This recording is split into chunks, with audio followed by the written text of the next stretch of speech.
इसमें क्या है, एक और एक दो टर्म है, दो पद हैं। इसमें देखिए 1 2 3, इसमें क्या है, 3 पद हैं।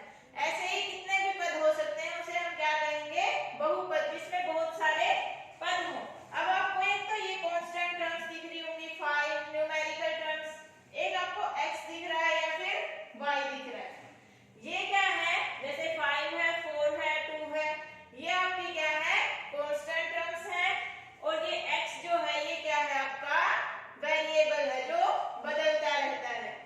तो सबसे पहले हमें ये पता होना चाहिए कि बहुपद को लिखा कैसे जाता है। मैंने इसके नीचे ही ये एग्जांपल लिखे हुए हैं, √x प्लस में 2, क्या ये बहुपद होगा? ये बहुपद नहीं होगा, क्योंकि क्या है, इसमें x की पावर क्या है, 1/2 है। जो x की पावर होनी चाहिए वो हमेशा कैसी होनी चाहिए, बटे में नहीं होनी चाहिए, वो पूर्ण संख्या होनी चाहिए। जैसे x² है या फिर x की पावर 1 है, यहाँ y की पावर 2 है, 1 है, तो बटे में अगर पावर है, क्योंकि √x को कैसे लिख सकते हो, x की पावर 1/2 प्लस में 2, तो इस टाइप के अगर पावर है तो वो आपका क्या है, बहुपद नहीं कहलाएगा। यहाँ 1 में x-1, आप यहाँ कहोगे मैडम यहाँ तो 1 की x की पावर 1 है, फिर भी ये नहीं है। तो जो बहुपद होगा वो डिवीजन की फॉर्म में भी नहीं लिखा जाएगा, भाग के रूप में भी नहीं लिखा जाएगा। यहाँ पे क्या है, 1 बटे में x-1 है। जो बहुपद है वो हमेशा क्या है, प्लस या माइनस के साइन से ही उसकी श्रृंखला बन रही होगी, उसकी सीरीज बन रही होगी, या तो वो प्लस से जुड़े होंगे या माइनस से। अगर वो भाग के अपना के साइन से ऐसे जुड़े हुए हैं तो वो बहुपद नहीं कहलाएगा। जैसे कि ये डिवीजन में है तो ये क्या है, एक बहुपद नहीं है। ऐसे ही यहाँ पे 1 में x³ माइनस 2x² प्लस में 4x, ये भी क्या है, एक बहुपद नहीं है, क्योंकि ये भी क्या है, डिवीजन की फॉर्म में लिखा हुआ है। तो सबसे पहले तो आपको ये ध्यान रखना है कि बहुपद क्या होंगे, प्लस या माइनस के साइन से ही जुड़े हुए होंगे। उनमें एक बात क्या होगी, या तो वो डिक्रीजिंग ऑर्डर में होंगे या फिर इंक्रीजिंग, या तो वो घटते क्रम में होंगे या बढ़ते क्रम में, जो उनकी पावर होगी, इसको बोलते हैं हम पावर। x की पावर 2 घात, यहाँ क्या है, x की सबसे बड़ी पावर क्या है, यहाँ 2 है, यहाँ मान लो क्या होगी, 1 होगी। यहाँ पे आप लिख सकते हो x की पावर 0, x की पावर 0 का मतलब क्या होता है, 1 होता है। किसी की भी पावर 0 हो तो वो किसको क्या बना देती है, 1, इसलिए यहाँ पे इसको लिखने की जरूरत नहीं है। तो सबसे पहले क्या थी, पावर 2 थी, फिर 1, फिर 0, तो ये क्या है, घटते क्रम में है। ऐसे ही यहाँ पे देखो x की पावर क्या है, 1, यहाँ अगर x की पावर 0 लिख दो तो ये भी क्या है, घटते क्रम में। ऐसे ही यहाँ पे देखोगे तो y की पावर 2 है, फिर 1 है, और फिर क्या है, 0 है। तो एक बात तो कि वो प्लस और माइनस से जुड़े होंगे, एक क्या है कि वो तो या तो घटते क्रम में होंगे या बढ़ते क्रम में। इसको अगर आप उल्टा लिख लो, ऐसे लिख लो, 2 माइनस 4x प्लस 5x², तो इससे भी कोई फर्क नहीं पड़ता, ये भी आपका क्या होगा, बहुपद होगा। यहाँ क्या है, 2x की पावर 0 से शुरू है, माइनस में 4x की पावर ये क्या है, 1 है, प्लस में 5x की पावर 2 है। पहले 0 थी, फिर 1, फिर 2, तो ये क्या है कि या तो x जो है वो बढ़ते क्रम में होगा या घटते क्रम में, और ये x के ऊपर जो लिखा हुआ इसको बोलते हैं पावर। और जो बहुपद की पावर, मान लिया मैंने यहाँ पूछ लिया कि इस बहुपद की पावर क्या होगी, इसकी घात क्या होगी, तो इसकी जो सबसे बड़ी घात होती है उसको ही उस बहुपद की क्या है, घात या डिग्री बोलते हैं। जैसे इसमें क्या है, सबसे बड़ी पावर क्या है, 2 है, तो इस बहुपद की घात, डिग्री या पावर क्या होगी, 2 होगी। यहाँ पे देखोगे x की सबसे बड़ी पावर क्या है, 1 है, तो इसकी घात क्या होगी, इस बहुपद की 1 होगी। इसमें अगर देखोगे तो सबसे बड़ी घात क्या है, y की 2 है, तो इसलिए इस बहुपद की घात क्या होगी, 2 होगी। समझ आया होगा। अब इसके बाद है बहुपद के प्रकार, कि ये कितने प्रकार का होता है। सबसे पहला रैखिक बहुपद, जिसको हम क्या है, बहुपद को इंग्लिश में पॉलिनोमियल भी बोल देते हैं।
लेकिन पॉलिनोमियल नहीं हुआ क्योंकि यहाँ तो क्या है x की टर्म ही खत्म होगी, इसलिए क्या है ये कंडीशन आपकी मस्ट है कि a क्या होना चाहिए, नॉट इक्वल टू 0 होना चाहिए आपका। अब अगला है अपना द्विघात बहुपद, क्वाड्रेटिक पॉलिनोमियल। द्विघात से आपको पता ही चल रहा है, द्वि का मतलब दो, घात का मतलब घात यानी पावर, जिस बहुपद की घात क्या हो, दो हो, वो क्या कहलाएगा, द्विघात बहुपद। यहाँ मैंने एग्जांपल्स लिखे हैं, जैसे x² माइनस में 5x प्लस 6, ये क्या है प्लस माइनस से ही जुड़े हुए हैं सारे पद, और क्या है पावर डिक्रीजिंग ऑर्डर में है, यहाँ 2 है, यहाँ 1 है, यहाँ लिखना चाहो तो x की पावर क्या है 0 है। यहाँ x का गुणांक क्या है 1 है, x² का गुणांक क्या है 1 है, x का गुणांक क्या है यहाँ पे -5 है, x0 का अगर पूछो तो क्या है 6 है।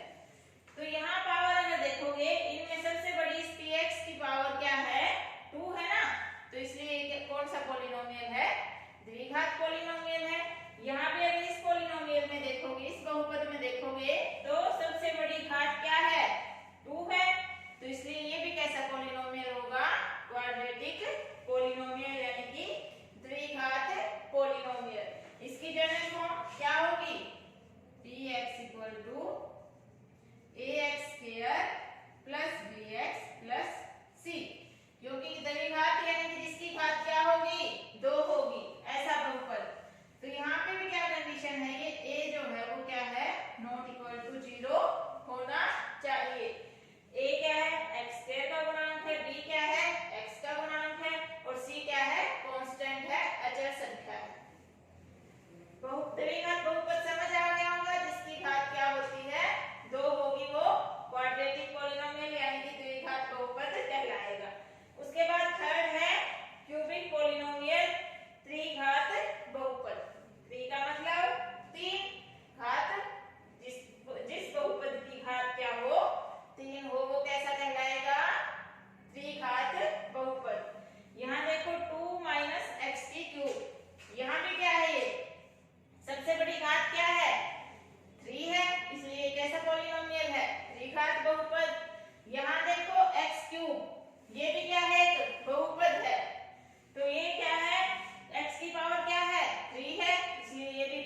क्योंकि पावर कितनी है, घात कितनी है, 1 है, इसलिए क्या है, रैखिक बहुपद है।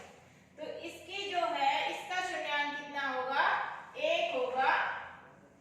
और जो शून्यांक अगर ग्राफिकली हम देखेंगे, एक शून्यांक होगा और ये एक्स एक्सिस को, ये जो px equal to ax plus b है, ये एक्स एक्सिस को एक ही जगह पे काटेगा,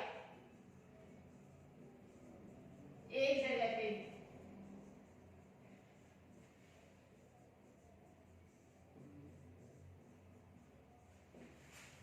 समझ आया है?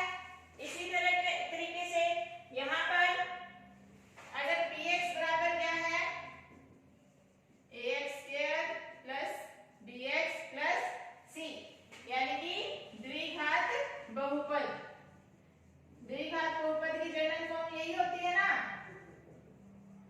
जहां पे क्या है, यहाँ भी a नॉट इक्वल टू 0 होगा और यहाँ भी क्या होगा, a नॉट इक्वल टू 0। तो इसके कितने शून्यांक हो सकते हैं, इसके 2 शून्यांक होंगे। जो और ये क्या है, एक्स एक्सिस को कितने पॉइंट्स पे काटेगा, एक्स एक्सिस को 2 पॉइंट्स पे कट करेगा। समझ आया है? अगर द्विघात पॉलिनोमियल है, px इक्वल टू क्या है, ax cube plus bx plus dx square plus cx plus d, ये कैसा है, द्विघात पॉलिनोमियल है, ये है द्विघात बहुपद। यहाँ पे कितने शून्यांक होंगे, 3। ये एक्स एक्सिस को कितने पॉइंट्स पे काटेगा, एक्स एक्सिस को 3 पॉइंट्स पे टच करेगा, उसको कट करेगा। तो जितनी भी घात होगी उतने ही उस पॉलिनोमियल के क्या होंगे, शून्यांक होंगे। शून्यांक क्या होता है, जो ऐसी वैल्यू जो उस बहुपद को 0 के इक्वल बना दे, वो क्या होगा, शून्यांक होगा। फॉर एग्जांपल लेके चल पड़ो, मैंने मान लिया px इक्वल टू क्या है, 4x माइनस में 4a। तो x की ऐसी वैल्यू जो इसको क्या है, 0 के बराबर बना दे, वो क्या होगी, शून्यांक होगी इस बहुपद का। ये कैसा बहुपद है, रैखिक बहुपद है, क्योंकि x की पावर क्या है, 1 है। अब हमें अगर शून्यांक निकालना है तो हम क्या करते हैं, px इक्वल टू 0 पुट कर देते हैं। 0 पुट करेंगे तो 4x माइनस 4 क्या होगा, 0 के इक्वल होगा। यहाँ से x की वैल्यू अगर फाइंड आउट करें, ये माइनस का था, उस साइड जाके क्या हो गया, प्लस का। तो x की वैल्यू क्या आएगी, 4/4 यानी कि 1। यानी कि शून्यांक जो होगा इस पॉलिनोमियल का, वो क्या होगा, 1। 1 ऐसी वैल्यू है जिसको अगर इस पॉलिनोमियल में, इस बहुपद में रखेंगे तो वो उसको क्या बना देगी, 0 के इक्वल। अगर रख के देख लो, p x की जगह क्या रखा, 1, यहाँ क्या था 4, x की जगह क्या रख